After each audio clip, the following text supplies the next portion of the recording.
ආයිබෝන් කියලා සත්‍යජිත් creation channel එකට සියලු දෙනාව පිළිගන්නවා. අද අපි සම්පත්දාරීන් විශාල පිරිසක් එක්ක තමයි අද අපි වැඩසටහන කරගෙන යන්න උත්සාහ කරන්නේ. මම කියන්නම් ඇයි මෙහි විශේෂත්වය කියලා. එස්.එල්. සෙනෙහදීර මහතා විසින් කුළුඳුල් කෘතියක් ලෙස ඔහුගේ කවි කලාපයක් එළි දැක්වුවා. ඒ සඳහා තමයි අපි මේ සම්පත්දාරීන් ටික එකතු කරගෙන මේ වැඩසටහන අද කරන්න යන්නේ. මම කියන්නම් කවුද අපේ සම්පත්දාරීන් කියලා. මම මගේ දකුණු පැත්තේ ඉඳලා පටන් ගන්නම් කවුද සම්පත්දාරීන් කියලා. ඔබ දන්නවා මගේ පෙර වැඩසටහන් වල ඔබට ඔහුව හමු වෙලා තියෙනවා. ඉංග්‍රීසි ඉංජිනේරු ලේඛකයා චන්දන ගුණසේකර මහතා ආයිබෝන් ගන්නවා. ඒකම මගේ දකුණු පස්සේ තවත් කෙනෙක් සිටිනවා. ඔහු තමයි බාලවියේදීම කවි සඳහා සාහිත්‍ය සම්මානය ලබාගත් මාධ්‍යවේදී BBC ලෝක සේවයේ හිටපු මාධ්‍යවේදී තිසර අරවින්ද රතුවිතාන ඔබවත් ආයිබෝන්. අද අපේ කතාවේ කතානායකයා ඔහුවත් අපි ඔබට පිළිගන්න යන්නේ. ඔහුව කෙසේ හඳුන්වන්නද කියා මට කරුණු ගොනු කරගන්නට පවා අපහසුයි. ඔහු මාධ්‍යවේදියෙක්, කලාකරුවෙක්, නාට්‍ය ශිල්පියෙක්, ඔහු ගීත ගායකයෙක්, ඔහු මූර්ති ශිල්පියෙක්, ඔහු අපි කියනවා නම් අර ලෝෙන් එකකට නෙමෙයි ගොඩකට සමතෙක් වෙච්ච පුද්ගලයෙක්. චිත්‍ර ශිල්පියෙක්, ඔහු සුවිශේෂී චිත්‍ර ශිල්පියෙක්. ඔහු ගැන තව ගොඩක් තොරතුරු ඔබට මේ වැඩසටහන තුල බලාගෙන ඉන්න ඔබට දැක ගන්නට පුළුවන් වේවි. අපි පුළුවන් තරම් ඔහුගේ නිර්මාණත් ඉදිරිපත් කරන්න උත්සාහ කරනවා. මේ වැඩසටහන අතරතුර මගේ පෙර වැඩසටහනක් මම ආරම්භක යුගයේදී මගේ channel එකෙන් ඔබ නරඹලා ඇති කියලා මම හිතනවා. ඔහු අපි නම් සාදරයෙන් පිළිගමු. එස්.එල්. සෙනෙහදීර මහතා ආයිබෝන් සත්‍යජිත්. ඒ වගේම මගේ පෙර වැඩසටහන් වල සිටි අය තමයි මෙහි ඉන්න සම්පත්දාරීන්. මොකද ඔවුන් මට ලැබුණු භාග්‍යයක්. ඔවුන් හැමග සම්බන්ධ වීම මා කළ පිනක්. මගේ වම් පසේ ඉන්නවා ඔබ කවුරුද දන්නවා. වෛද්‍යවරයෙක්, කවි පොත් ගණනාවක් ඉදැක්වූ ශාම් මුණසිංහ වෛද්‍යවරයා ඔබට ආයිබෝන්. ඒ වගේම තවත් වෛද්‍යවරියක් අපි සමග සම්බන්ධ වෙනවා. ඊටම නියුරු හඬින් අපට අපේ කවි ටික ඔබට රස විඳින්න සඳහා ගෙනෙන්න පුළුවන්. සුජීවනී පුණසිංහ මහත්මිය ඔබත් සාදරයෙන් පිළිගන්නවා. මොහු කවි ලිව්වා කියන්නේ ඊටම බාල කාලයේ සිට. මම හරි කැමති මේ වැඩසටහන පටන් ගන්න ඔබේ පෙරවද. ඔබ කවි ලිව්වේ ගොඩක් කාලෙක ඉස්සෙල්ලා. අපිට කියන්න ඔබ කොහොමද මෙම පොතට මූල පිරුවේ කියලා? මම මුලින්ම අද ඇවිල්ලා ඉන්න සුජීවනී, ශාම්, තිසර, චන්දන මේ හැමෝටම මම ස්තුතිවන්ත වෙනවා. අද ඔයගොල්ලෝ එකතු වුණේ මං වෙනුවෙන්. මගේ කුළුඳුල් කාව්‍ය නිර්මාණය සමාජගත කරලා. දැන් මම මේක එලි දක්වලා තිබුණා වුණා. තව දුරටත් කවි රස විඳින අයට මේක පිළිබඳ හැඳින්වීමක් කිරීමේ අදහසින් මේ වැඩසටහන සූදානම් කිරීම පිළිබඳව මම සියලු දෙනාටම ස්තුතිවන්ත වෙනවා. ඇත්තටම මගේ කාව්‍යමය ජීවිතයේ ඉතිහාසය ගැන එක්තරා විදිහක සංක්ෂිප්ත සටහනක් කියලා කියන්න පුළුවන් මගේ පිදුම. මම මේකේ ලියලා තියෙන්නේ පිදුම විදිහට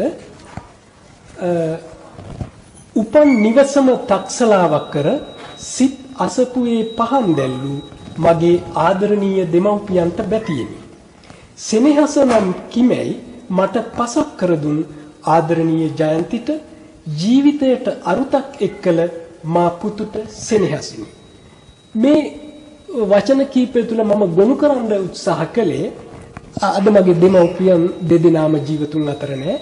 ඒ ඉතිහාසයත් ඒ වගේම මේ ජයන්ති එක්ක මම මේ ගෙවන ජීවිතය මෙතෙක් දුර ආ ගමන අදටත් වර්තමානයේත් අපි ඉතා හොඳ ගමනක් යමින් ඉන්නවා.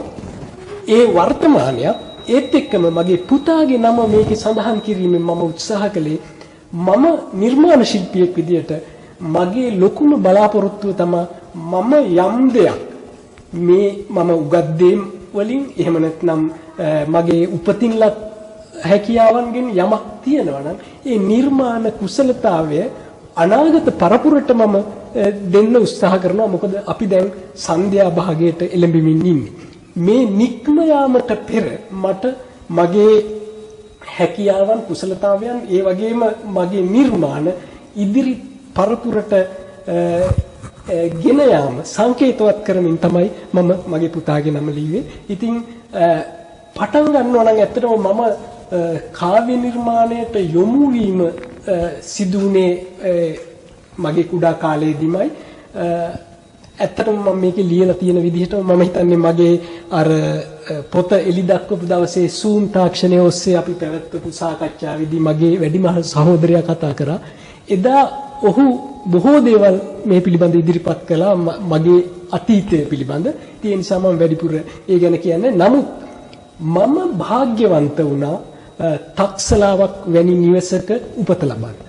මගේ දෙමව්පියෝ දෙන්න අපට අවශ්‍ය තක්සලාව නිවස තුලම ඉදි කරලා තිබුණා. ඒ වාග්ය තුලින් අපිට වෙනම කියන්නේ මම උදාහරණයක් විදිහට කිව්වොත් අපි දැන් ජීවත් වෙනකොට පවුලක් විදිහට ජීවත් වෙනකොට දෙමව්පියෝ නිතරම උත්සාහ කරන්නේ තමන්ගේ දරුවන්ට යන්න පුළුවන් ඉහළම තැනට යවන්න. හැබැයි ඒ ඉහළම තැන කියලා අපේ දෙමව්පියෝ බලාපොරොත්තු වුණේ මිල මුදල් අතින් ඉහළ තැන නෙවෙයි මනුෂ්‍යත්වයේ පිරි මිනිසුන් වශයෙන් අපි ඉහළම තැනක තබන්න තමයි අපේ දෙමව්පියෝ උත්සාහ කළේ. ඉතින් ඒ සඳහා වූ පරිසරයක් ගොඩනැගීම මගේ පියාණන් මගේ මෑණියන් ඉතාම හොඳින් කරලා තිබුණා. මගේ අම්මා සිංහල ගුරුවරියක්, සිංහල භාෂාව උගන්වපු ගුරුවරියක්, අවුරුදු 30 ගණනක් ගුරුවරියක් විදියට සේවය කරපු කෙනෙක්. ඒ වගේම තාත්තත් අධ්‍යාපන ක්ෂේත්‍රයේ ඉඳලා ඊට පස්සේ අධ්‍යාපන ක්ෂේත්‍රයෙන් එතුමන් විශ්‍රාම ගන්නකොට සහකාර අධ්‍යාපන අධ්‍යක්ෂකවරයෙක් වශයෙන් විශ්‍රාම ගත්තේ. ඒ ගුරුවරු වශයෙන් තමයි ඒ දෙදෙනත් ජීවිතය ආරම්භ කළේ. පෞල් ජීවිතය ආරම්භ කළේ. ඉතින් ඒ කාලේ ඒ ගුරු වෘත්තිය කියන දේ මගේ ඉදිරි ගමනට බොහෝම උපකාරී වුණා. සියලු දේවල් අපට අවශ්‍ය සියලු දේවල් නිවස තුල නිවස වෙනම පුස්තකාලයක් බඳු තැනක් වුණා මගේ පියාගේ කාමරේ. ඉතින් ඒ නිසා මම මගේ පෙරවදනේ লীලා තියෙන විදිහට ඉදිරි ගමනක් ගියා. ඉතින් මට මතක හැටියට ඇත්තටම මගේ අක්කටත් හොඳට කවි ලියන්න පුළුවන්. ඒ නිසා ඒ කාලේ අක්කා ලියපු කවි තමයි මම මුලින්ම දැකපු මේ සාමාන්‍යයෙන් මට උත්තේජනයක් ඇති වෙන ආකාරයේ කවි දැක්කේ ඒ වයින් තමයි. මට මතකයි අපේ අක්කා සාමාන්‍යයෙන් නිතර කවි ලිව්වා. නමුත් එයා ඒවා එලි දැක්වීමට කියන්නේ ප්‍රකාශන වශයෙන් එලි දැක්වීමට උත්සාහ කළේ නැහැ. නමුත් අපේ එදිනදා පෞල් ජීවිතයේදී වෙන මට හොඳට මතකයි අක්කයි අපි අතරේ ඔය පුංචි කාලේ පොඩි අමනාපයක් ඇති වුණත් පොඩි රණ්ඩුවක් ඇති වුණත් ඒකට කවියක් ලියලා අපිට පේන තැනක තියෙනවා අක්කා. ඉතින් ඒ විදිහේ හැකියාවක් ඇයට තිබුණා. ඇයගෙන් මට යම් ආభాෂයක් ලැබුණා. ඊට පස්සේ අපේ අම්මා මේ තාත්තා එක්ක විවාහ වෙන්න ඉස්සර ඒ කාලේ තාත්තට කවියෙන් ලිපි ලියූ බව ඇය අපට පෙන්වලා කියලා දීලා තිබුණා. ඉතින් ওই විදිහට පෞල් ජීවිතය තුල දැන් අයියත් කවි ලියනවා, අදටත් අයියත් කවි ලියනවා. මගේ මල්ලි ඒ කවියට දක්ෂකමක් තිබුණා. එයා කොළඹ ආනන්ද විද්‍යාලයේ නේවාසිකාගාරේ නැවතිලා ඉන්න කාලේ ගෙදරට ලියුම් එවන්නේ, චිත්‍ර ඇඳලා කවි ලියලා එවන්නේ. ඉතින් ඒ විදිහට තිබුණා. ඒ ආපු ආభాෂය ඒ කවිය කියන එක අපේ ජීවිතය තුළ තිබීම තුළින් කවියට ආසාවක් ඇති වුණා.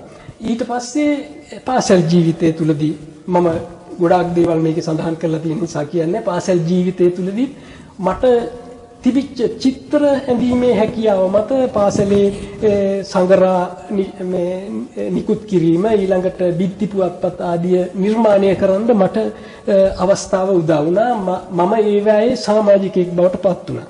ඉතින් මගේ කලා හැකියාව නිසා බොහෝ විට මට තමයි බාර දෙන්නේ ඒවා නිර්මාණය කරන්න. ඒවට සහයෝගය දෙන්න. ඉතින් මට හොඳට මතකයි ඒ කාලේ දැන් කාලේ වාගේ කම්පියුටර්ස් එහෙම මොකවත් තිබුණේ නැහැ. අතින් කරකවන රෝනියෝ යන්ත්‍රයකින් තමයි අපි ඒ රංගරා නිෂ්පාදනය කරන්නේ. ඒ වෙලාවට ස්ටෙන්සිල් කපනවා කියලා එකක් කරනවා සමහරට අද ඉන්න දූලා පුතාලා දන්නවත් දන්නෙත් නැහැ. රෝනියෝ මැෂින් එක අතින් කරකවලා කරන්නේ. ඒකට අතින් අකුරු කපපු ස්ටෙන්සිල් එකක් දාලා තමයි ඒකට තින්ත දාලා ඒක ගහන්නේ. ඉතින් ඒ ස්ටෙන්සිල් කපාගෙන යනකොට එක එක නිර්මාණ දැන් අපේ ශිෂ්‍ය ශිෂ්‍යාවන්ගේ නිර්මාණ දාලා ඉතුරු වෙන කොටස පුරවන්න වෙන ක්‍රමයක් තිබුණේ නැහැ. ඉතින් ඒ නිසා මම කලේ මට පුළුවන් විදිහට කවියක් ලියලා ඒ හිඩස පුරවලා දානවා. මේක පුරුද්දක් විදිහට ආවා. ඒ කාලේ බොහෝ අපි බිත්ති පුවත්පත් ඒ වගේම සංගරා එලි දැක්ුවා. ඒවට ඒකෙන් සහයෝගයක් ලැබුණා. මට උත්තේජනයක් ලැබුණා ඒ වගේ.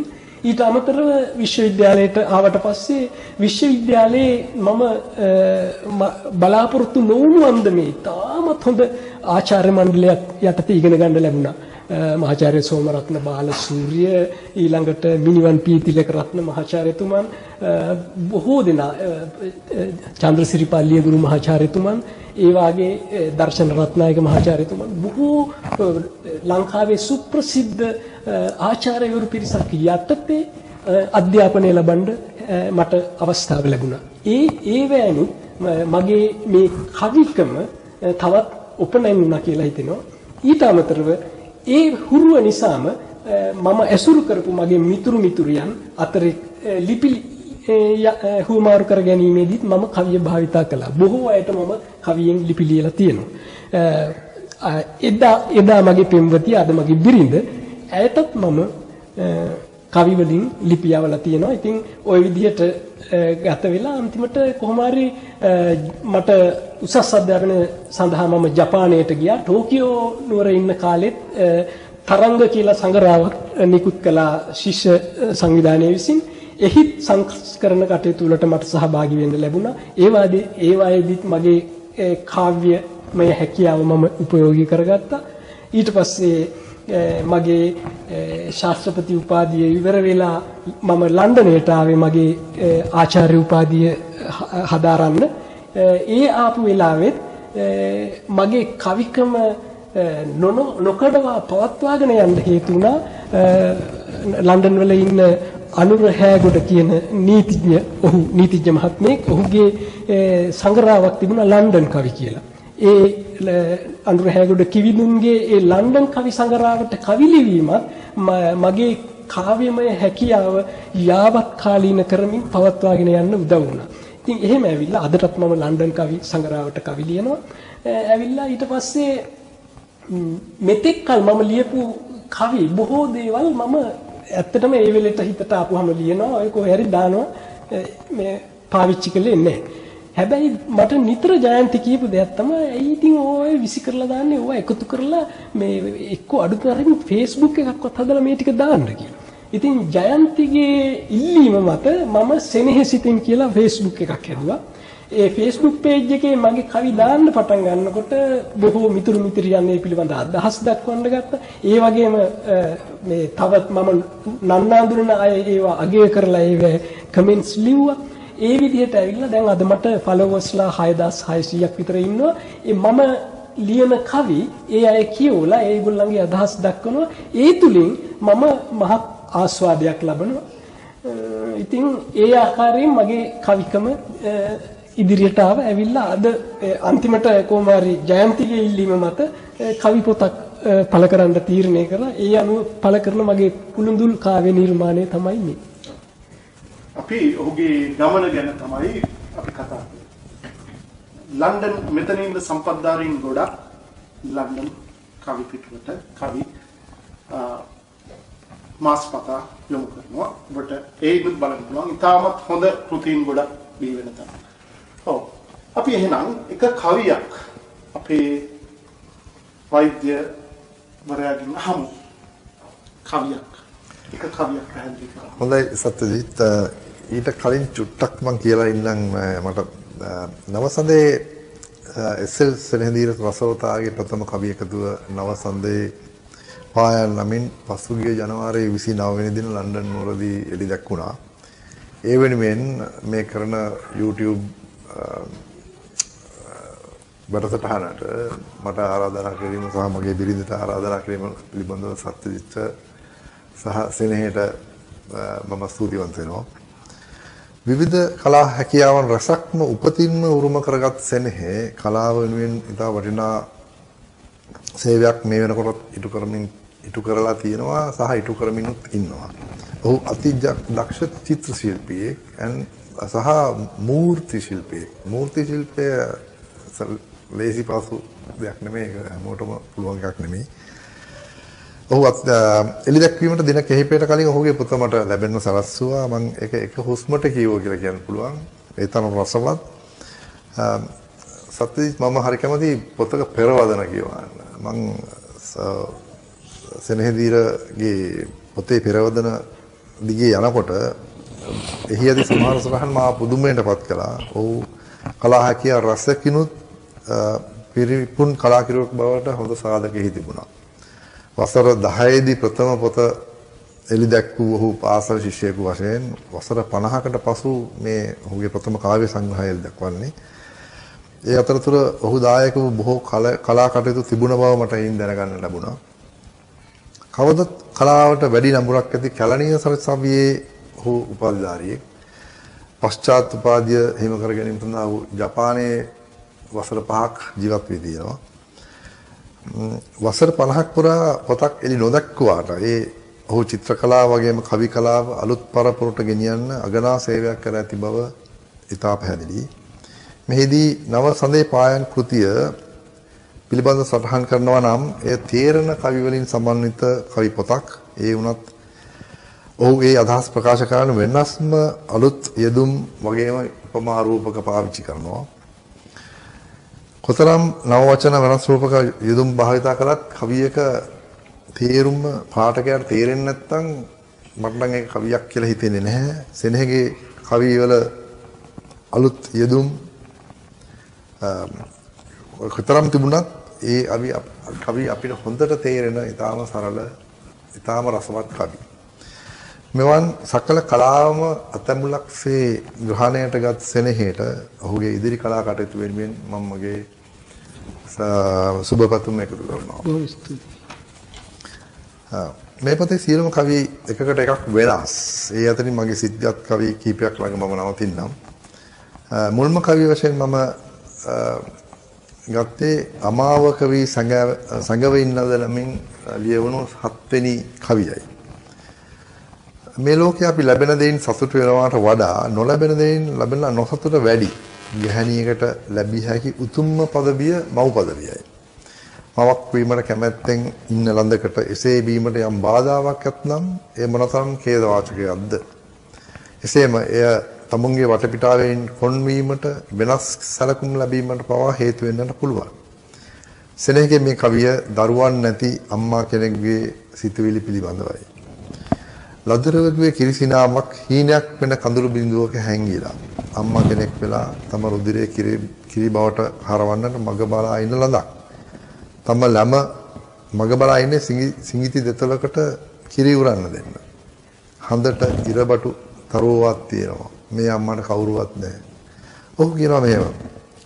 කිරිසිනාරෑ සිහින අතරේ කඳුළු බිඳුවක සැඟවිලා ගලන රතුලේ කිරි කරන්නට හිඳී පන නල කල් බලා සිඟිති දෙතොලක පහස යදිමින් ඇතත් ලැමතුළු ඇහැරිලා ළඟින් ඉරබටු තරුවවත් නෑ සඳවතී මම තනි වෙලා.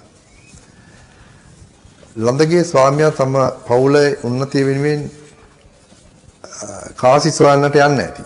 ඇය තනි යහනක. රයේ තරුමල් පතා මාහිමි නඳුන් උයනක සරන්නේ. නොවේ සනසුම් දවා හදවත තනි යහන නිදි වරන්නේ. හිමිත් ළඟ නැත්නම් දරු පැටියෙකුත් ළඟ නැත්නම් මොනවට ජීවත් වෙනවද කියලා ඇයට හිතෙනවා. අමාවකට හඳ නැහැ. ඒ නිසාම එයා අහනවා සඳක් වෙලා මොකටද එළිය විහිදවන්නට බැරි නම් කියලා. ඒක හරි ලස්සන එදුමක්. හිරුත් නැති ලොව තරුත් නැතිනම් කුමට සඳමා දිලෙන්නේ. අමාවක වී සැඟෑව ඉන්නද පුන් සඳක් වී උපන්නේ. ඇය මගතොට දිදාගෙන ළමින්ටත් ආදරය කරනවා. ඇත්‍රානක පැටියෙක් ඉපදුනාම රහේම අම්මලාට කිරියරනවා කියන කතාව මතකයට එනවා. හීනෙන් පවා ළමයින්ට ආදරය කරනවා. කතාවට කියනවා සන්දේහාවා සක් දෙවිඳු ඇඳපු බව. ඇය අහනවා ඒ වගේ ඇගේ තනියට ඇගේ තුරුලට දරු පැටියෙක් දෙන්න ඇයි බැරි කියලා. ඒ ඇගේ මානසික පීඩාව. ළමයි නැති වුණාම ලැබෙන ප්‍රමාද වුණාම දෙවියන්ගෙන් පිහිටක් අය දින එක අපි අතර බහුලව තියෙන සිරිතක් සද්දති. අහලා ඇති. ඒ නිසා මෙන්න නැති ඇය ශක්ති විඳුර කියන්නේ සාරුවක් සඳවතේ සිතුවම් කළ එදා සක් දෙවිඳුනේ. සඳේ තනියට පුංචි තරුවක් කවදද ඔබ අඳින්නේ. මේ කවිය කියවදී දරු පැටියෙක් නැති අම්මා කෙනෙක් වෙන්න බලාගෙන කාන්තාවගේ මානසික පීඩාව අපිට හොඳින්ම දැනෙනවා. ඒ කවිය පුරාම ලස්සන යෙදුම් ඉතා සංවේදීව යොදාගෙන තියෙන බව දක්නට ලැබෙනවා. හඳ කාන්තාවටත් ඉර ස්වාමියාටත් තරු දරුවන්ටත් උපමා කරමින් කියවනේ කවි සිත්තම නැවත නැවත කියවන්න හිතන කවියක් බව කිය යුතුමයි. අපි මේ කවිය අහලා බලමු.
අපි දන්නවා නම් ඔහු මාධ්‍ය ශාස්ත්‍රයේ විශාල වූ මාධ්‍යවේදී.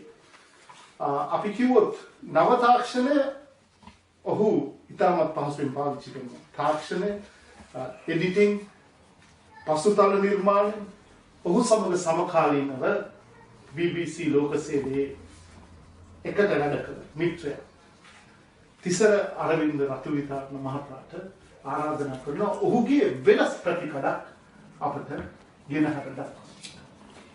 ස්තුතියි සතිජී. ඇත්තටම ඊටාම දුර්ලභ ගණයේ මිනිසෙක් කියලා මට හඳුන්වන්න පුළුවන් පටන් ගැනීමේදීම මිනිසෙක් කියලා මට කටපුරා කියන්න පුළුවන් තත්ත්වයක් තියෙනවා. මොකද මිනිසයා කියන්නේ මනසින් උසස් කියන එකනේ. ඉතින් අපිට කලාව පිහිටියත් මාධ්‍යකරණය කොයි ආකාරයෙන් පිළිගියත් චිත්‍ර ශිල්පය, මුද්‍රී ශිල්පය, රංගනය, ගායනය මොන දේ පිළිහිටියත් මිනිස්සෙකුට සැබෑ මිනිස්සෙක් හැටියට දකින්න පුළුවන් වෙන්නේ බොහොම මේ අඩු සංඛ්‍යාවකින්. ඒ කියන්නේ මනසින් උසස් වීම තියෙනනේ. එතෙන්දී මට කටපුරා කියන්න පුළුවන් ඇත්තටම සෙනෙහදීර කියන මිනිස්සයා ගැන කතා කරන්න ලැබීම භාග්‍යයක්. මොකද විශේෂයෙන් මාධ්‍යකරණයේදී අපි යෙදෙනකොට අපිට নানা ප්‍රකාර මිනිස්සුත් එක්ක හැලහැප්පීමට ලක් වෙන්න සිද්ධ වෙනවා. ඉතින් ඒ වගේ වෙලාවක ඇත්තටම මමත් ගුරුහරුකම් ගන්න පුළුවන් තත්වයේ මිනිස්සෙක් මගේ ළඟ හිටියා. මොකද කොයි මොහොතේ වුණත් ඒවට බොහොම ජීවිත පරිචයක් ඇතුව මුහුණ දෙන්න පුළුවන් උසස් මනසක් සහිත බුද්ධයෙක්. බොහෝ විෂයපතයන් එයා තුල සැරිසරුවත් ඕක ටිකක් අපිට අමාරු දෙයක් නේ. හැමතිස්සෙම අපිට ඒ වරින් වර අපිට මුහුණ දෙන දේවල් වලදී අපේ සැබෑ මනුස්සයා එළියට එනවා. ඒතකොට අපි ඒවට ප්‍රතිචාර දක්වන්නේ එක එක විදියට. නමුත් සෙනෙහදීර තුල තිබුණා බොහොම සංයමයෙන් ඕනෑම ප්‍රශ්නයකට මුහුණ දෙන තැන්පත් මනසක්. මම දැන් දන්නවා ඒ තැන්පත් මනස මේ කවිය හරහා කොහොමද ප්‍රගුණ වුනේ කියලා. මේ කලාව හරහා. ඔහු BBC ලෝක සේවයට එනකොට අපි ඇත්තම කියනවා නම් බොහොම අභියෝගාත්මක කාල වකවානුවක් ගත කරමින් සිටියේ. ඒ වකවානුවේ තිබුණු දේශපාලන භූමිකාව මත මොකෙන් අපිට එක පැත්තකින් කියනවා නම් මාධ්‍යවේදියෙක් හැටියට මේ සම්පතෙන් උපරිම ප්‍රයෝජනය ලබා ගන්න බැරි වුණා BBC ආයතනයේ. ඔහු බොහෝ දේවල් අපිට මතක සටහන් ඇටියට තියලා ගිය කෙනෙක්. විශේෂයෙන්ම මට මතකයි BBC සිංහල සේවයෙන් සංදේශය කියලා ගොනුවිදුලි වැඩසටහනක් ප්‍රචාරය කරා. එතනදී අපේ සෙග්මන්ට්ස් තිබුණා හැම දවසකම එක දෙයක් තමයි විශාල කාර්යපරිතරයක් ඇතුළත විකාශනය වෙන කොටස තමයි විශේෂාංගය කියලා කියන්නේ. අපි කියන නිවුස් පැකේජ් එකක් දෙනවා එතෙන්දී. එතකොට නිවුස් පැකේජ් එකක් ඉල්ලනවා නම් සෙනෙහදීරගේ නම ඉදිරියෙම තියෙනවා. මොකද ඒකට අපි කියන්නේ මේ වැඩේට උස්තාර් කියලා. හරියටම හරියන පුද්ගලයා කවුද කියන එක අපි හැමෝම දන්නවා. එතකොට මේ නිවුස් පැකේජ් එක එහෙම නැත්නම් යා කරන විශේෂාංගය අර එදා දවසේ තියෙන බ්‍රේකින් නිවුස් ගැන කතා කිරීම පැත්තක තියලා මිනිස්සු කතා කරන්නේ මෙයාගේ විශේෂාංගය පිළිබඳව. මොකද ඒක බොහොම රසවත් ආකාරයෙන් දෙනවා. එතෙන්දී උගේ කලා හැකියාවන් සියල්ල එළියට එනවා. ඒක කවිත්වයේ තුලින් ආපු මාධ්‍යකරණයක්. ඒක අපි හැමදාම දැකපු දෙයක්. ඒක ඊටාම ජනප්‍රිය වුණා මෙයාගේ හැමතිස්සෙම ඒ කරන විශේෂාංගය.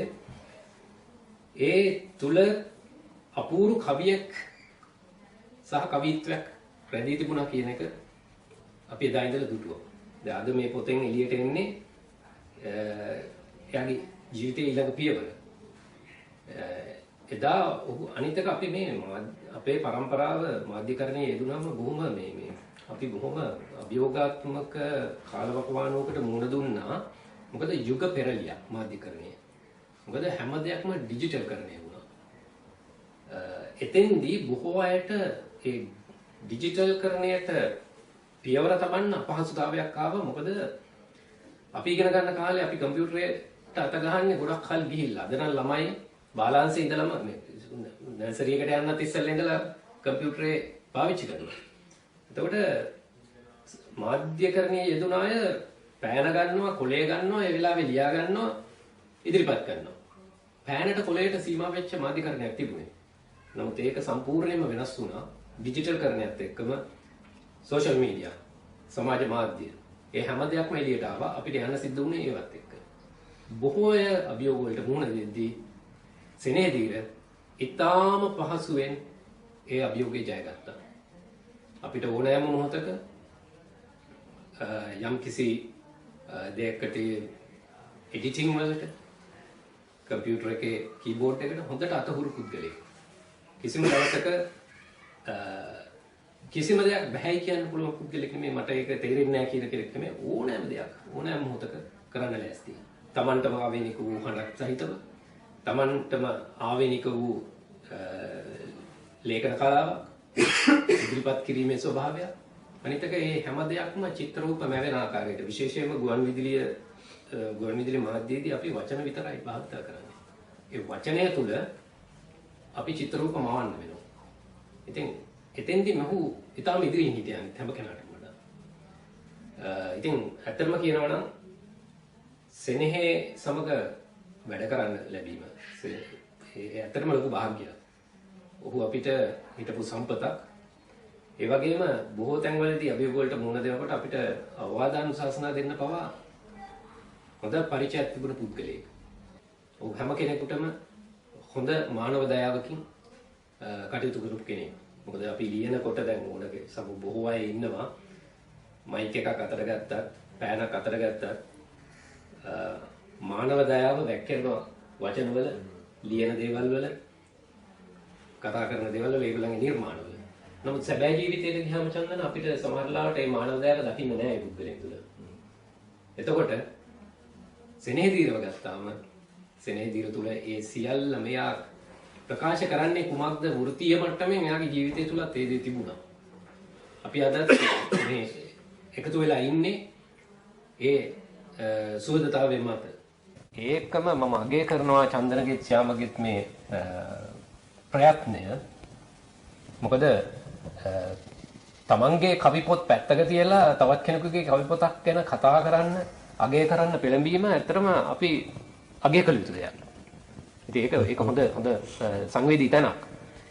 ඒක ඉතින් කියන්න තියෙන සෙනෙහදීරගේ කවිත්වය තවත් කවීන්ට පවා සංවේදී වෙන තැනක්.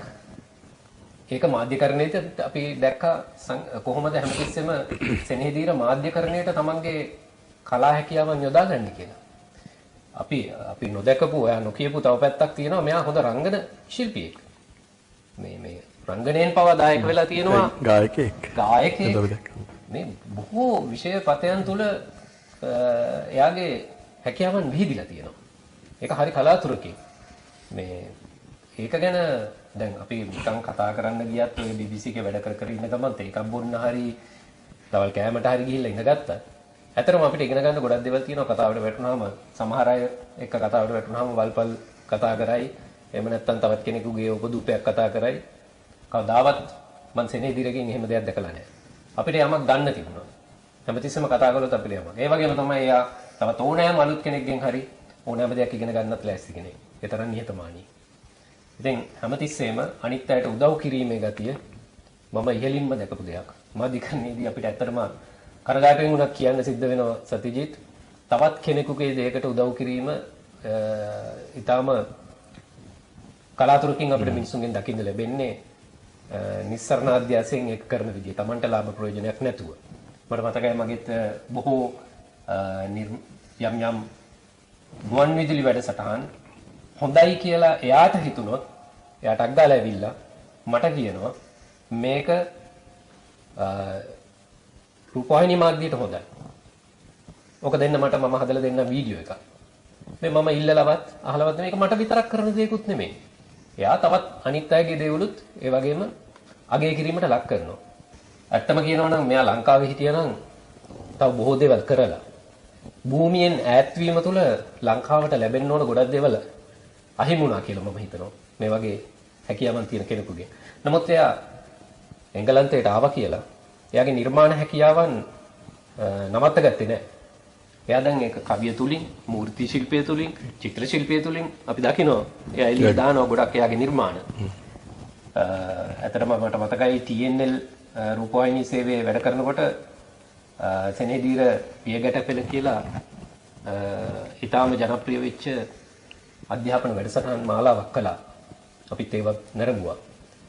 එය ජපානයේ අන්තර්ජාතික වශයෙන් තිබුණු තරගයකින් එක විශේෂ සම්මානයකින් පිදුම් ලැබපු වැඩසටහනක් වුණා. තමන්ගේ උපන් ගේ තක්සලාවක් වෙලා තිබුණා. අම්මා තාත්තගෙන් ඒක ලැබෙනවා එයාට. එයාගේ අක්කා කවි ලියනවා. ඉතින් ඒ වටපිටාවත් එක්ක ඒ කවි ලෙඩේ තවත් අයට බෝ වෙනවා. ඒක හැමෝටම බෝ වෙන දෙයක් ඒක. ඉතින් අපි ඊළඟ වටේදී කතා කරමු කවිත්වයේ පිළිබඳව වෙනමම. මට ඇත්තටම විශේෂයෙන්ම අවශ්‍යතාවය තිබුණේ සෙනෙහදීර කියන සෙනෙහවන්තයා ගැන පුද්ගලයෙක් හැටියට, මිනිසෙක් හැටියට කොයිතරම් උසස් මනසක් තියෙන පුද්ගලයෙක්ද, මොනතරම් හොඳ ගතිගුණ තියෙන පුද්ගලයෙක්ද කියලා ඉස්සෙල්ලා කතා කරන්න. ඒ අවස්ථාව ලබා දුන්නට සත්‍යජිත් මම ණය ගැටියක්ම කියනවා. ඔබට බොහොම ස්තුතියි. අගය කළ යුතුයි. සත්‍ය කියනවා. මා සම වෙලෙම හිතනවා මේ වේදිකාව හැම මොහොතකම අගය කළ යුතුයි. ඒ වගේම මා පින් කළ තිබ්බා එවැනි අසුරක් මට ලබන්න. මා හිතනවා ඔබත් ඒකට එකතු වෙයි. අප පින් කළ තියෙනවා මෙවැනි අසුරක් අපට ලබන්න.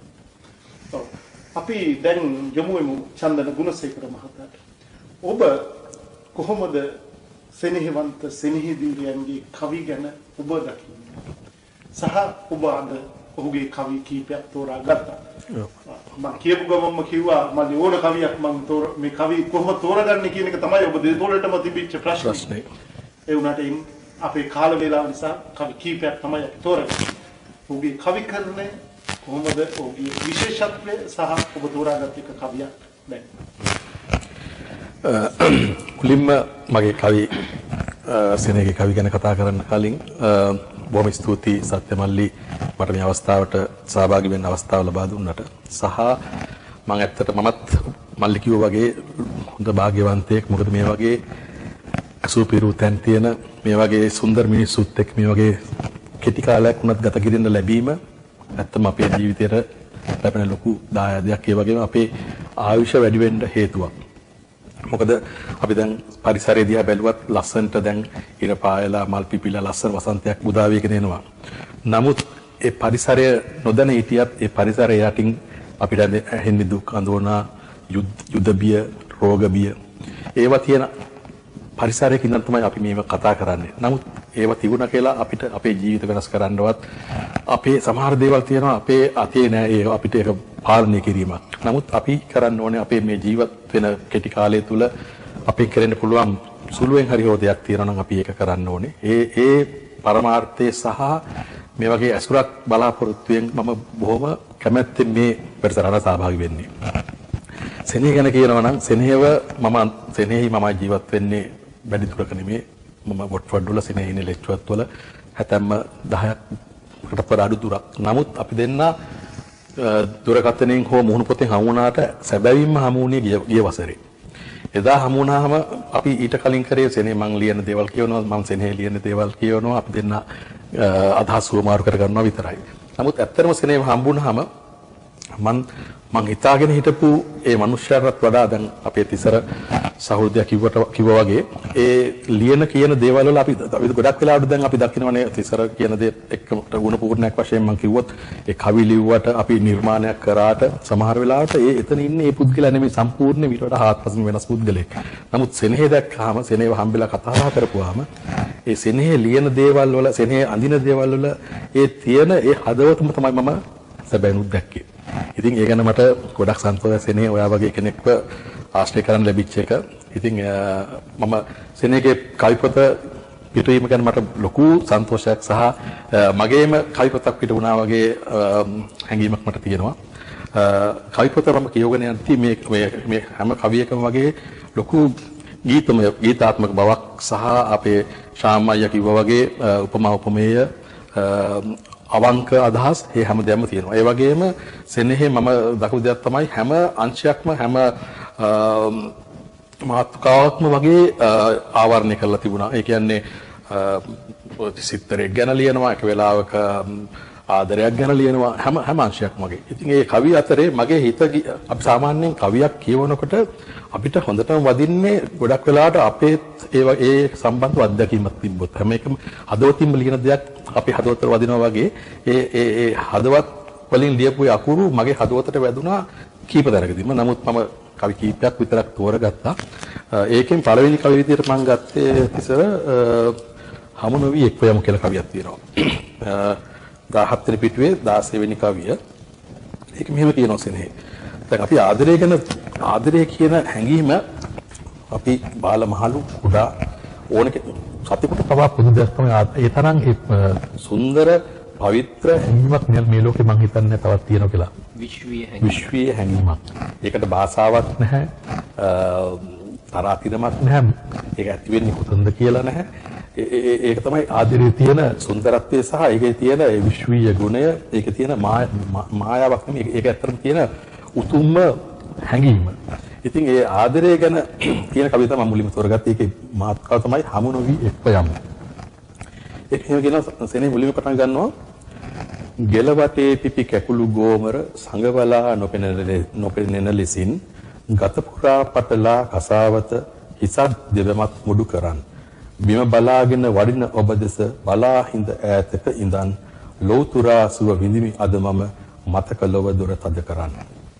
අපිට මේක බැලුව ගාම පේනවා දැන් කාන්තාවක දැන් අපි දන්නවනේ කාන්තාවකගේ පෙති ගෝමර කියන්නේ ඒ කියන්නේ දැන් ඔය අල්ෆාන් කියලා ඔය මේ එක ක්‍රීම් ගාලා ඒව නැති කරගන්න හැදුවට ඉස්සර ඒ ස්වභාවික ලස්සනක් ඒ කාන්තාවගේ බෙල්ලේ එන පෙති ගෝමර ඒ ගෙලවට තියෙන කැකුළු ගෝමර සංගවනවා. දැන් අපිට පේනවා එයා ඒ ස්වභාවික ලස්සන පිළිට දෙන්න දැන් උත්සාහයක් ගන්න නැහැ. ඊට පස්සේ ගත පුරා පටලා කසාවත හිසත් දෙවමත් මුඩු කරන්න. එතකොට මේ දෙවෙනි පදයෙන් අපිට තේරෙනවා මේ කාන්තාව පැවිදි ජීවිතයට ඇතුල් වෙලා හිස දෙවම කාන්තාවගේ තියෙන ලස්සනම දෙයක් තමයි හිසකෙස්. ඒ හිස මුඩු කරලා කසාව දැන් එයා දැන් මහාන වෙන්න ගිහිල්ලා. ඊට පස්සේ බිම බලාගෙන වඩින ඔබ දෙස බලා හිඳ ඈතක ඉඳන්නේ. ඉතින් එයා දැන් ඒ මාර්ගයට ගියාම මේ පෙම්වතාගේ කෝණයෙන් තමයි මේ කවි ලියලා තියෙන්නේ. අපිට කවි කියවන යනකොට තේරෙනවා. එයා දැන් ඒ ඈත යන කාන්තාව දිහා බලාගෙන එයා බින්දිනවා. දැන් අර එයාට කිසිම කාමුක හැඟීමක්වත් ශෘංගාරාත්මක හැඟීමක්වත් ආදරයක්වත් නෙමෙයි දැන් ඒ ආදරයක් තියෙනවා. නමුත් ඒ ලෞතුරා තියෙන ලොකු බැඳීම භක්තියක් එයා පෙන්වනවා. ඊට පස්සේ දෙවෙනි කවියෙන් තමයි අපිට තේරෙන්නේ මේක ඉතිහාසය. තක්සලාවට පෑයුස් කුන්සඳ මගේ ළමැදට ලං කරන් net පුරා දුටු සිහින ලෝකයේ දෙපා මුල බිඳිලා ගිහින් ගද්දිනේ නෑ සියන් කඟපත් සනුහරේ රැක ගනු රිසින් වෙන්ුනේ අපි පතා මතු බව යකදි යලි හමු වන ලෙසින්. ඉතින් මේක වෙලා තියෙන දැන් ඉස්කෝලේට ආපු මේ ශිෂ්‍යාවට මේ තරුණයා පෙම්බදිනවා. අන්තිම අහිංසක සාමාන්‍ය ආදරයක්. එයා දැක්කම එයාට හිතෙන්නේ මෙයාව දැක්කම ලස්සනට මුලින්ම එයාට කැමති වෙනවා. එයාගේ ගතිගුණ වලට කැමති වෙනවා. මම හිතුවා මම දවසක මගේ පිරිත කරගන්න පුළුවන් මගේ ළමයින්ට දුරුව කරා. නමුත් වෙන්නේ මොකද්ද? මේගොල්ලන්ගේ මොකක් හරි නොගැලපීම කියන්නේ අපේ තියෙන ඒ පටු අදහස. ඒ කියන්නේ සාමාන්‍ය මිල මුදල්. එහෙම නැත්නම් ජාතියක්, හරි කුල ભેදයක්.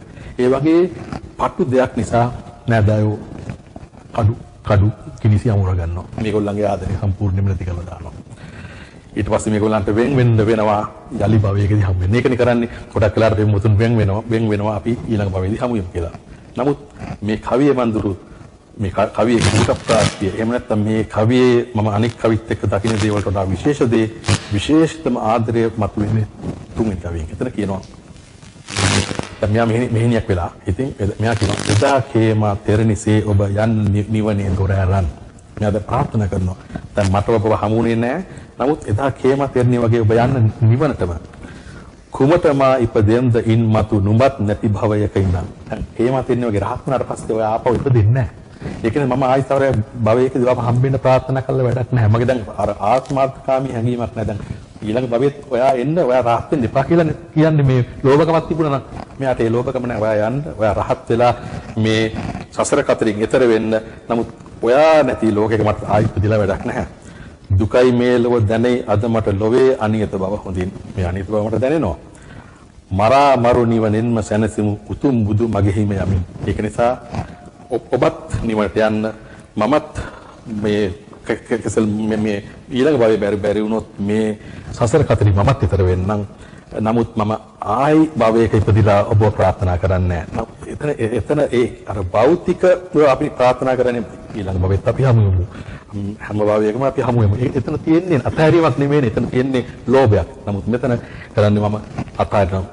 ආදරය කියන්නේ ඒක තමයි. ආදරය කියන්නේ අපි කරන්නේ අපි ආදරය කරන්නේ කිසි දෙයක් බලාපොරොත්තු වෙන්නේ නෙමෙයි. දැන් මෙයා එයා බලාපොරොත්තු වෙන්නේ මට ආපහු ඔයාගේ ආදරේ මට ලබා ගන්න. නමුත් මම ප්‍රාර්ථනා කරනවා ඔයා රහත් වෙලා මේ හතර කලින් ඈතර වෙන්න මගේ තියෙන එක සතුට ඒක තමයි. ඒක තමයි සැබෑ ආදරය.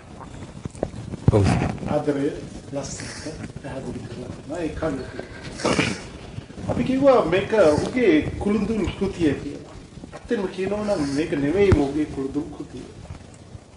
අපි මගේ පෙර වැඩසටහනකදී ඔබට මතකයි සඳහන් කළා ඔහුගේ පළවෙනි කෘතිය. ඔහු තාමත් ලදරුවේදී තාමත් කුඩා දරුවෙක් ලෙස තමයි ඔහුගේ පළවෙනි කවි පොත එළිදක්වන්නේ. අපිට ඒ ගැන සුන්දර කතාව පොඩ්ඩක් කියන්න. ඔව් සත්‍ය මට ඒ ගැන කියන්න පුළුවන් මට අමතකලා ඒ කොටස ඇත්තටම මතක් කර දීම ගැන සතුටුයි.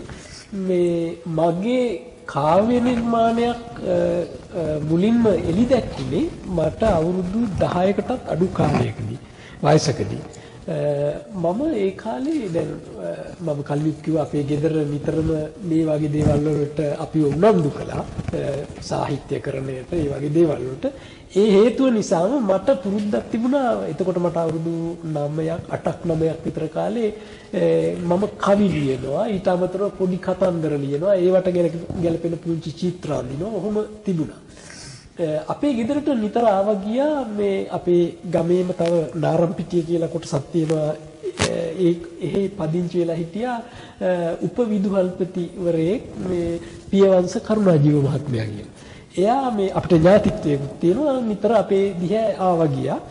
දවසක් එයා ආපු වෙලාවක මම ලියපු මම කොල කෑලි එකතු කරලා එහෙම නැත්නම් එක්සයිස් පොත්වල ලියනවා. ඒවා පෙන්නුවා.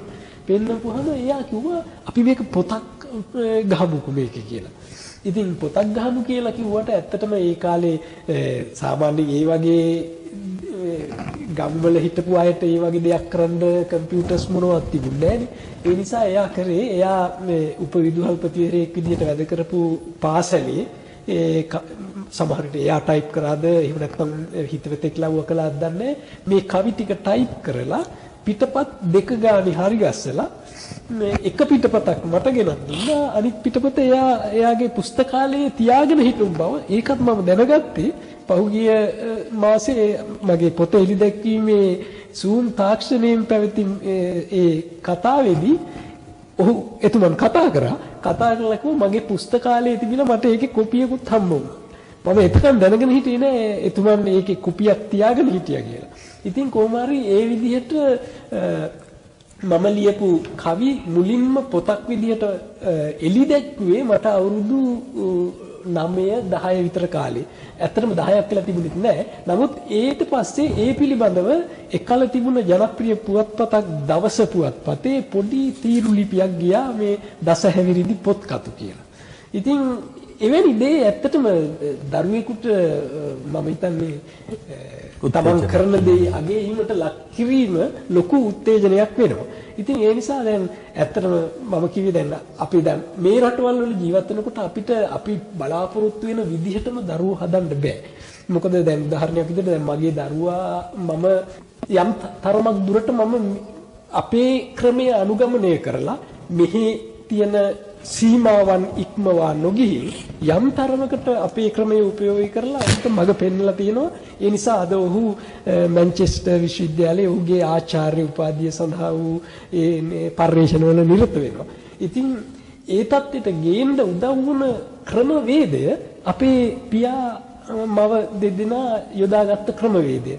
මේ උදාහරණයක් විදිහට කියනවා නම් මේ එතුමන්ම මගේ පියාණන්ම නිතරම ශ්ලෝකයකින් කියපු දෙයක් තමයි ලාලතේ පංච වර්ෂානි දස වර්ෂානි තාඩයේ සම්ප්‍රාප්තේ ෂෝඩශී වර්ෂේ පුත්‍ර මිත්‍රේව දාචරේත් කියලා. දරුවෙක් හදන ක්‍රමය. දැන් ලාලතේ පංච වර්ෂානි. ඒ කියන්නේ අවුරුදු 5ක් යනකම් දරුවා හුරතල් කරන්න. දස වර්ෂානි තාඩයේ. ඒ කියන්නේ අවුරුදු 5 ඉඳලා ඉතුරු අවුරුදු 10 මේ ළමයාට දඬුවම් කරන්න. ඒ කියන්නේ වැරද්දක් දුටුවහම දඬුවම් කරන්න ඕනේ.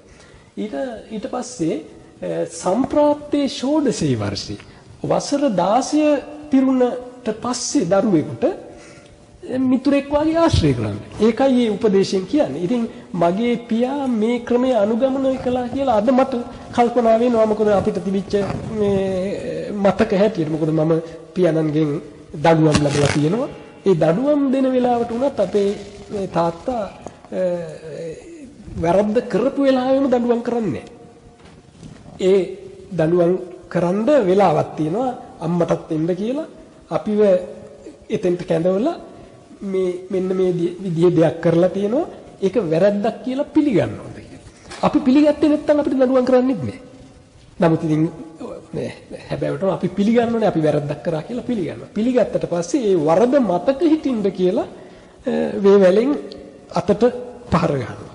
ඉතින් ඒ ඇරෙන්න ඊට පස්සේ පසු කාලීනව අපි ඇත්තටම අර කිව්ව විදිහට මිතුරන් වගේ අසුරු කරපු කාලෙදී අපිට උපදෙස් දෙනකොට තාත්තා කිව්වේ දරුවෙකුට දඬුවම් කරනකොට වරද කරපු වෙලාවෙම Tamante එන කේන්තිය තුලින් දඬුවමක් කරන්න එපා.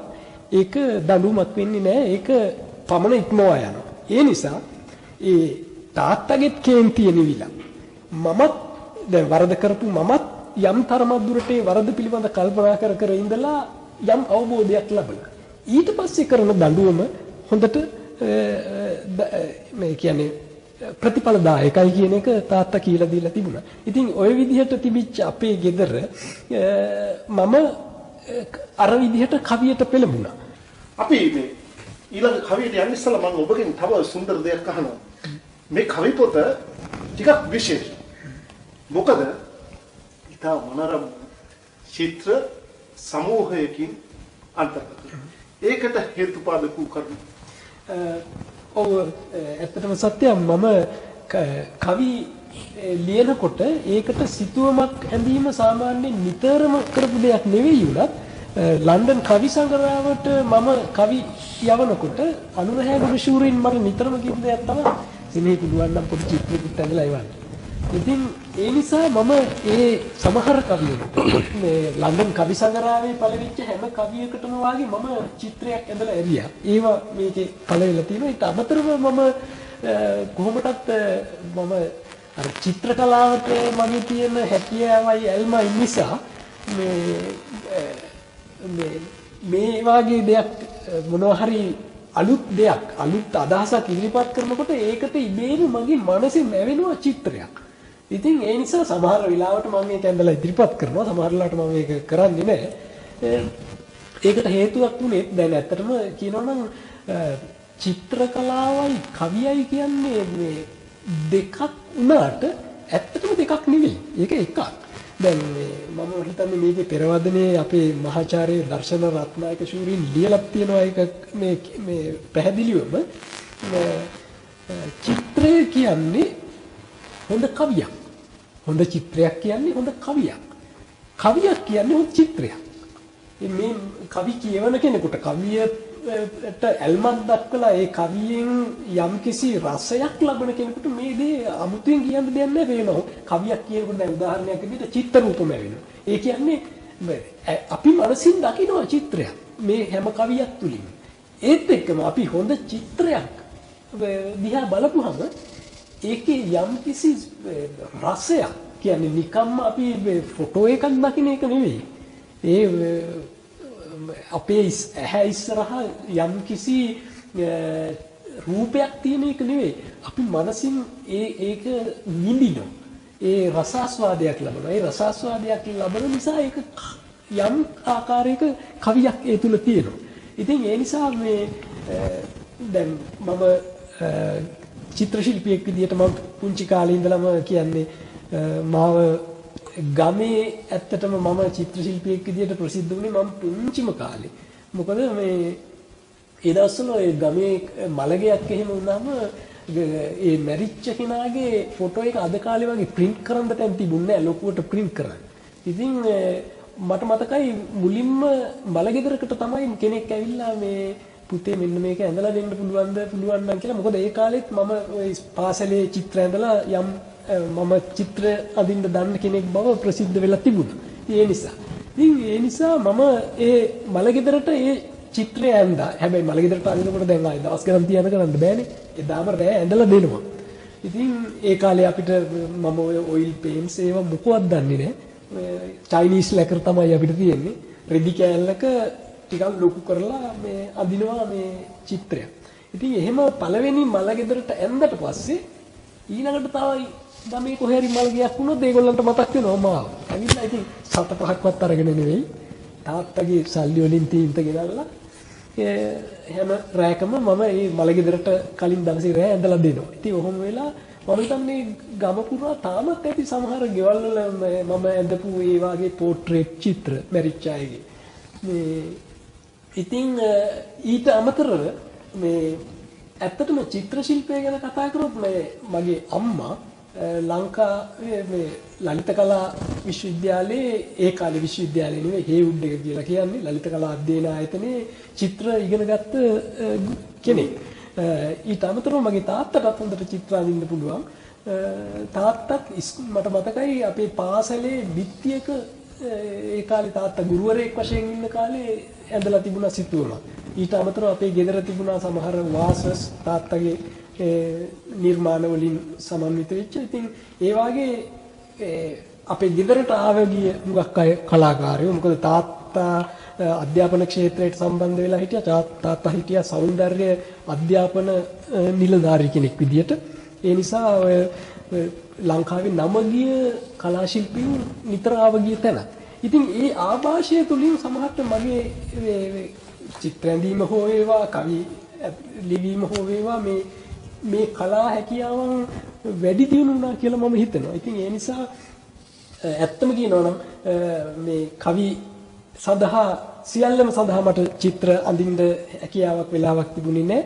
නමුත් මම පුළුවන් විදිහට මම හිතන්නේ චිත්‍ර 12-15ක් විතර වගේ දාලා තියෙනවා. අපි මේ හරි සුන්දර තරකට ආවා. අපේ ගම කියන්නේ කලා කෙත්. ඔව්. ඒ දවස්වල දැන් ඔබ කිව්වා මල ගෙදරකට. ඔව්. අපි ඉස්සර මේ print කරලා ලොකු බැනර්ස් ගැහුවේ නැහැ. කළු තීන්තෙන් කවුරු හරි ගමේ අඳින්න පුළුවන් කෙනා තමයි ඉදිරිපත් වුනේ. ගමේ තරුණ පිරිස තමයි ඒක අරයි යන්නේ. අනේ අයියා අපි මේක ඇඳලා ගහන්න ඕන අර මේ කිනා මරනවා මේ අත්තා මරුණා මේ සීයා මරුණා. ඒකම අපිට නැතු. ඔව්. ඒක නැත්නම් අපිට ඉතාම දුකක්. ඔව්. අපි හිතනවා කවදා හෝ දවසක නැවතත් ඒවා ලබන්න අපිට ඒවා දකින්න කාලයක් එයි. කාල වේලාව යන හින්දා අපි ඊළඟ කවියට චන්ද්‍රගුණසේකර මහතා. ඔව් මම ඊළඟ කවියේ විදිහට තෝරගත්තෙත් සිත්තරෙක් ගැන කවියක්. දැන් අපි චිත්‍ර ගැන කතා කරා. සිනේගේ මම දකින තව විශේෂ ගුණයක් තමයි දැන් අපි කියවනේ හොඳම රේඛා හොඳම වර්ණ සංයෝජනය කරලා අඳින චිත්‍රයක් කියන්නේ හොඳ කවියක්. ඒ වගේම හොඳම වචන දාලා ලියන කවියක් කියන්නේ සිතුවමක්. ඉතින් සිතුවම් අඳින්න පුළුවන් කවියෙක් කියන්නේ එතකොට හිතා ගන්න පුළුවන් මේ දෙකේම සුසංයෝගයේ මොනතරම් විශිෂ්ට ඵලයක්ද කියලා එතන දැන් හැම කවියෙකුටම චිත්‍ර අඳින්න බෑ. හැම චිත්‍රයකටම කවි ලියන්න බෑ. නමුත් සෙනෙහි මේ දෙකම අතබුලක්සේ කරන්න පුළුවන්. ඒ කියන්නේ හොඳම ප්‍රතිඵලයක් තමයි සෙනෙහි කියන්නේ. ඉතින් මේ ඒකට මම චිත්‍රාණිනි කියලා කියන කවිය ගත්තොත් මේක තියෙන්නේ මම කවිය මුලින්ම පොඩ්ඩක් කියවන්නම්. චිත්‍රාණිනි ඇගේ ලැමහස බලා නිමකල සොඳුරු සිතුවම බලා දැහැනේ බැඳෙන මාසිත නිවි සැනසේ නිසල විලසේ අහෝ එනමුදු සැනින් කැළඹී නොදී සැනසුම් දැවෙයි ඒ සිත දැනීමට හිමි නුඹේ net යුග අන්ලන්දක වත මත රැඳුණු වග. එතකොට අපි මේ පළවෙනි කවිය කියවද්දී අපිට තේරෙනවා මේ සිත්තරාගේ බිරිඳ තමයි මේ කවිය මෙයා කියන්නේ. ඒ කියන්නේ දැන් සිත්තරා අඳිනවා තවත් යුවතියකගේ නග්න ඡායාරූපයක්. සිතුමක්. එතකොට දැන් මේ බිරිඳ අනිවාර්යයෙන්ම දන්නවා දැන් මෙයා මේ නිර්වස්ත්‍ර තවත් ස්ත්‍රියකගේ අංගපසංග තමයි මේ අඳින්නේ. මොකද සිත්තරෙක් කියන්නේ ඒක අපි අහලා තියෙන සත්‍යයක් තමයි සිත්තරෙක් අඳින්නේ Taman දකින්න දේ නෙමෙයි Tamanට හැඟෙන දේ. බොහෝ වෙලාවට අපිට මතු පිටින් පේන දේ නෙමෙයි ගොඩක් වෙලා මම බලලා තියෙනවා වැඩසටහනක් ලියනාඩෝ ඩා වින්චි ගැන එයා හැම වෙලේම එයා අඳින්න ඉස්සෙල්ලා ඒ අඳින යුවතිය හෝ ස්ත්‍රියගේ හැඟීම් එයා ඉන්න වටපිටාව එයාට තියෙන දුක හෝ සතුට ගැන මෙයා අධ්‍යයනය කරනවා. කරලා තමයි ඒ අඳින චිත්‍රයට දාන හැඟීම මෙයා උකහාගන්නේ එයාගෙන්මයි. ඒ කියන්නේ දැන් මෙයා දැන් අර සාමාන්‍ය චිත්‍රය බැලුවා දැන් මේ පිරිඳ දන්නවා මෙයා මේක බැලුවා කියන්නේ මේ නග්න දේහය ගැන සම්පූර්ණයෙන්ම මෙයාගේ මනස ඇතුළට ගිහිල්ලා හදවතට ගිහිල්ලා කිඳා බහැලා තියෙන්නේ. ඉතින් අර චිත්‍රයේ රසවින්දට බිරිඳට පොඩි ඊර්ෂ්‍යාවක් වෙනවා. දැන් අපි ඉස්සෙල්ලා කවියේ කිව්වේ ප්‍රේමයේ තියෙන පැති දෙකක්. අපි ප්‍රේමයේ පරිත්‍යාග කිරීමත් වගේම අර අපිට එන ඊර්ෂ්‍යාවත් අපේ ආදරණීය පෙම්වතා පෙම්වතිය බිරිඳ සැමියා හෝ ගැන අපිට එන ඊර්ෂ්‍යාවත් ඒකත් ප්‍රේමයේම කොටසක් තමයි. ඉතින් මේ වගේ පොඩි ඊර්ෂ්‍යාවක් ඇති වෙනවාද මෙයා මේක බලලා මං ගැන මෙයා වෙන ස්ත්‍රියක් ගැන බලලා නේද මේක ඇන්දේ. ඉතින් ඒක නිසා මගේ අර සිතුවීමේ තියෙන ලස්සනෙන් මගේ හද නිසල වෙනවා. නමුත් හද කලබෙනවා. මේක දැක්කාම මේ තව ස්ත්‍රියක්ම නේද මේ ඇඳලා තියෙන්නේ. ඊට පස්සේ ඒක තවත් අපිට තහවුරු වෙනවා අනික් කවි පෙළෙන් උනා සලුනුඹේ දිනෙත් අභියස නැගී සෙල්රුව විලස ඈහිඳ නිමේෂයනුම දහන් ගතවන හඬවි කැඩපත අභිමුවේ මම. දැන් සිත්තරාට පේන්න අඬන්නේ නැහැ. දැන් මෙයා තනියම දැන් සිත්තරා ඇත්තට වරදක් කළා නෑ. එයා කරන්නේ චිත්‍රය අඳින එක. නමුත් එයාගේ අර හදවතට එයාගේ හැඟීම් ගැන මෙයාට බිරිඳට එන්නේ පොඩි ඊර්ෂ්‍යාව නිසා තනියම අඬනවා. සමහරවිට දැන් අඳින යුවතියට වඩා සමහරට මේ බිරිඳ සමහරට තරබාරු වෙන්න පුළුවන්, රූපකමින් අඩු වෙන්න පුළුවන්. එහෙම දේවලුත් තියෙනවා. ඒතකොට මෙයා සංසන්දනය කරනවා තමන් එක්ක. එයා කියනවා ඇඟේ සිහිනිග වටර දඟ යුග දුටු netin මට පාන සෙනෙහස කෙසේ එනමුදු ඉවත ලන්නද දෙමිද දඬුවම් නොකල වරදට. කල වරදක් නෙමෙයි. මට ආදරයක් තියෙනවා. ඊට පස්සේ අන්තිමටම කියනවා හිඳිමි කිත් යස සිම් පිදුම් ලැබ ලොව දිනූ පින් සිපිට පියඹව හැඳින ගමිසිත අරණ පිරිසිඳ විඳින්නට මන් ලොවේ මොක්සුව. ඒ කියන්නේ මොනවා කරත් මම ඔබගේ බිරිඳ මම ඔබ සමග ඉන්නවා. ලොවක් සැනසූ නුඹේ සුරතට වාරු නැති වී වැටෙන තෙඩිතුඩ රැගෙන දෙන්නට රැඳෙමි අසලම දකින්න තුරු අවසාන සිතුවම.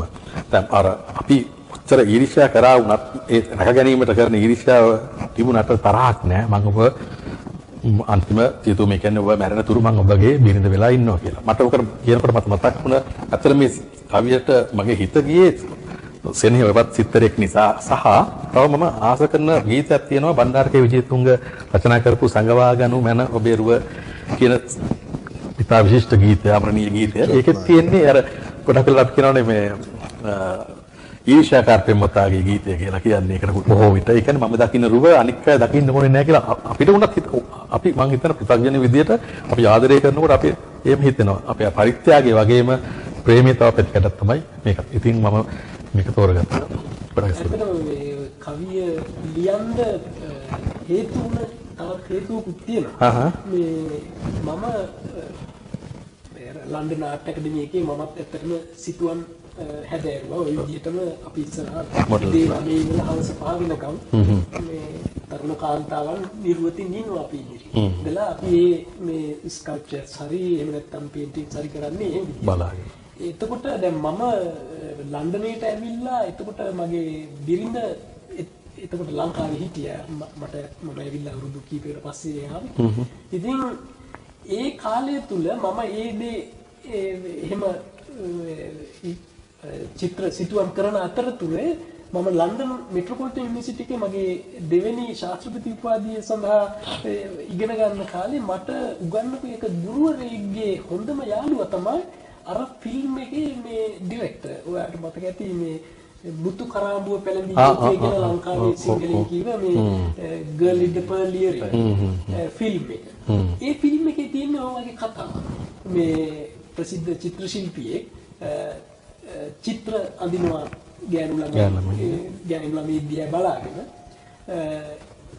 හැබැයි ඒකේ නිර්වත අඳින බවක් නෙවෙයි පෙන්වන්නේ පෝට්‍රේට් එකක්.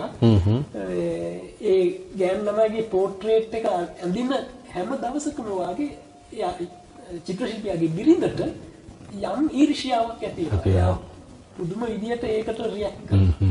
ඉතින් ඒ ෆිල්ම් එක බලලා ගෙදර එනකොට මම එතකොට ලෙක්චර් වල නැවතිලා හිටියේ එන ආපහු එන ගමන්දී මම කල්පනා වුණා දැන් මම දවසක් මොකද මම ජයන්තිත් එක්ක කතා කරලා මම මෙහෙම ආර්ට් ඇකඩමි එකේ මෙහෙම කෝස් එකක් කරනවා මේ දවස්වල. නමුත් මොකවත් කිව්වේ නැහැ. ඒත් කිව්වා නමුත් බස් එකේ එන ගමන් ට්‍රේන් එකේ එන ගමන් මට කල්පනා වුණා දැන් මම මෙහෙම කිව්වා මෙහෙම පැතිකඩකුත් මේකේ තියෙනවා නේද කියලා. ඊට පස්සේ ඕක ඉතින් ඕක හිත ඇතුලේ තිබුණා මේ නිර්මාණයක් උනේ නෑ. පස්සේ පහු කාලීනව මේ මෑතකදී මම නිකන් අහම්බෙන් මට ලියුණා කවියක් තමයි ඒක. ඒ උනාට අති විශේෂයි ඒකේ තියෙනවා. ඒකනේ චිත්‍ර ශිල්පියෙකුගේ විශේෂයෙන්ම චිත්‍ර ශිල්පියෙක් වෙලා මම කලින්ම කියන දැන් උතෙන් තිබුණේ ඉරිෂියාවක් ඇතිවීම ගැන මට මතක් වුණා. ඇත්තටම ලස්සන දෙයක් මේ සීගිරිය ගැන කතා කළානේ අපි. ඔව්. සීගිරිය බලන්න ගිය ගැමියෙක් ඒ සීගිරි ලලනාව දැකලා උඩුකය නිරුවත් ලලනාව දැකලා එයා ලියලා එනවා ඒක වර්ණනා කළා ඉංගෙන් පහලට සලුව වැටෙන කතක් දුටිනි. අපෝ මේ මාගේ බිරිඳද? එයාට එතින්දි මතක් වෙනවා තමන්ගේ බිරිඳ. ඒක හරි අමුතු දෙයක් ඉතින්. ඉතින් ඔය කලින් කියපු දෙයක් තියෙනවා චිත්‍ර ශිල්පය චිත්‍රය සහ කවිය අතර. ඒක හොඳ දෙයක් ඔයා කිව්වේ. මොකද ඕනෑම කලා ශාස්ත්‍රයකට පියමානිනවා නම් චිත්‍ර ශිල්පියෙක් එයා විශිෂ්ටයෙක් වෙනවා අනිත් කලාවේ. මොකද ඒ තුලින්ම තමයි එයා යන්නේ. ඒක හොඳම උදාහරණයක් සත්‍යජිත් රායි. සත්‍යජිත් රායි හොඳ චිත්‍ර ශිල්පියෙක්. එයාත් මාධ්‍යවේදියෙක්. හිටපු කවුරු නොදන්නා පැත්තක් එයාගේ. මාගමසේකර. ඔව් මාගමසේකර අපේ වැළුව රායිව ගන්නවා නම්. ඒකට එයා සිනමාවට ආවා. සිනමාවට ආවම එයාගේ ඒ රිදී තිරේ තියෙන හැම රූප රාමුවක්ම සිතුවමක්. එයා හැම විටම කැමරාව සම්දිස්ථානයකට ගන්නේ එක තැනකට ගන්නේ ඒක සිතුවමක් හැටියට මුළු මේකම මේ කැන්වස් එකක්. සෑම රූප රාමුවක්ම චිත්‍රයක් බවට පත් වෙනවා. අන්න ඉතින් එයා ඒ ශාස්ත්‍රය. දැන් මෙයා කවියට එනකොට චිත්‍ර ශිල්පියෙක් හැටියට ඒ වචන වලින් එයා චිත්‍ර රූපමවනවා. ඒ චිත්‍රය අපිට දෙනවා. සුදුසු වචන වලින්. ඒක හරි හොඳ තැනක් නන්දන මතක් කළේ. දෙකම සමපාතයි. නවසන්දී පායන් කවි සංග්‍රහය ගැන කතා කරනවා නම් අපිට දින ගණනාවක් කතා කරන්න පුළුවන්. ගොඩක් සම්පත්ධාරී අප හා සම්බන්ධ වෙන්න කතා කළා. ඒ අපිට තියෙනා වූ ඉතාමත් අඩු සම්පත් නිසා අපි ඔහුන්ම මේ සඳහා අවස්ථාව ලබා දෙන්න බැරුව ගියා. ඒ ගැන මතක් කරන්න ඕන. ඒ වගේම අවසන් වෙන්න පෙර ඔබ මේ කවි ලියන්න මෙවැනි නිර්මාණ කරන්න හැමදාම අපිට අමතක කරන්න බැරි ජයන්තියක් වань මේ විදිහට මතක් කරන්න ඕන. ඒකෙන් ලැබෙන සහයෝගය කොහොමද? මම දැන් කිව්වා වගේ ඇත්තටම කවියක් මොනම නිර්මාණයක්වත් කරන්න බෑ ඒකට සුදුසු මානසික පරිසරය නැත්නම්. මම ඇත්තටම දැන් මම ගෙදර මේ මගේ සිතුවම් තියෙනවා. මම ඇඳපුවා දැනට අඳිමින් පවතින ඒවා තියෙනවා. ඇඳපුවා තියෙනවා. බොහෝ විට නිර්වත් කාන්තා රූප තියෙනවා.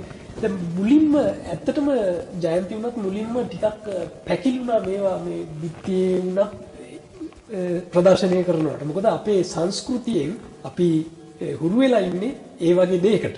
ඉතින් නමුත් මේ නිර්මාණ පිළිබඳව දැන් බලනකොට මාව වැඩියෙන්ම ඒවට උනන්දු කරවන්නේ මටත් වඩා මගේ බිරිඳ.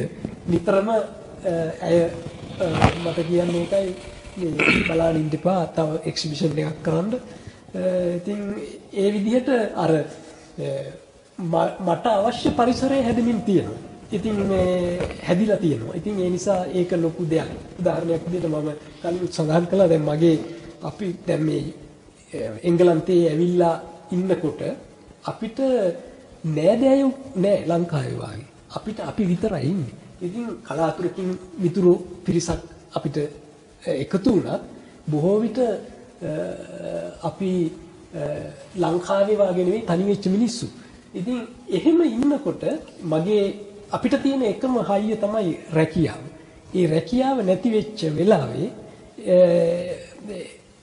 මගේ බිරිඳ ඒකට මුහුණ දුන්න ආකාරය නිසා තමයි කවියෙක් බිහි වුනේ. මට මතකයි සෙනේදීර BBC එකෙන් එළියට බහලා යන දවසේ මත් එක්ක කතා කරද්දී කියපු වචන කීපය මට අදටත් මතකයි. කිසිම කම්පාවක් නැතුව සිංහෙක් වගේ එළියට ගියා. හැබැයි එක දෙයක් කියලා ගියා. තිසර මගේ රස්සාව කෙනෙකුට දුර ගන්න පුළුවන්. නමුත් මගේ හැකියාව කිසිම කෙනෙකුට ගන්න බෑ. ඒක සදාකාලිකවම මගේ ළඟ. ඒ නිසා මම බය නැහැ. ඒක අද ඔප්පු කරා. ඇත්තටම ඔහු ඔප්පු කළා තියෙනවා ඒ පාඩුව සිද්ධ වුණේ ආයතනයේ මිසක් Tamanට නෙමෙයි කියන්නේ. මොකද ශක්තිය තියෙන පුද්ගලයා වෙනත් මාන වලින් වෙනත් මාර්ග වලින් කොහොම හරි එළියට එනවා. දැන් අද ඔප්පු වෙලා තියෙනවා යම් කෙනෙකුට වලක් කපන්න පළවෙනි පස් පිඩල්ල කපනවා නම් ඒ සියලු දෙනාම ඒ වලට ගොදුරු වෙනවා කියන එක ඒක ස්වභාවික අත්දැකීමෙන් අපි දන්නවා. ඉතින් සෙනෙහ දිර්ලා වගේ අයකින් උදුර ගන්න පුළුවන් වෙච්ච දෙයක් නැහැ ඇත්තටම කියනවා. ඔවුන්ව තවත් ඔපමට්ටම් වීමක් විතරයි සිද්ධ වෙන්නේ. දියමන්තිය වුණත් ගලේ උරච්චි කරන්න ඒක ඔපමට්ටම් වෙනවා. ඔව් අපි දන්නවා. අපි තවදුරටත් අපිට කතා කරන්න ගොඩාක් දේවල් ඒ කාලේ හරස්. ඒ නිසා අපිට වැඩසටහන අවසන් කරන්න සිද්ධ වෙනවා. මොකද දැන් රටේ ආර්ථික ප්‍රශ්නයක් තියෙනවා. ඩේටා ප්‍රශ්නයක් අපිට ඉංගලන්තේ නම් එහෙම ප්‍රශ්නයක් නැහැ. පැය ගණන් අපිට පුළුවන් ලොකු වැඩසටහන් දාන්න. ඒ ඔබ බැලුවොත් තමයි ඔබ මේ යම් කිසි දෙයක් ඔබගේ ජීවිතයට ගත්තොත් තමයි ඒක අපේ සතුට. මේ මාධ්‍යවේදියා, මේ කලාකරුවා, මේ චිත්‍ර ශිල්පියා, මේ කවියා ඉදිරියේදීත් ගොඩක් වැඩසටහන් වලදී අපි ඔබට ගෙනෙන්නට උත්සාහ කරනවා. මේ සම්පත්ධාරීන් සියල්ලටම විශේෂයෙන් ස්තුතිවන්ත වෙනවා. ඔවුන්ගේ කාලය, ඔවුන්ගේ ශ්‍රමය, ඔවුන්ගේ මුදල් වැය කරමින් මේ සඳහා සහභාගී වුණාට සියලු දෙනාටම ආයුබෝවන්.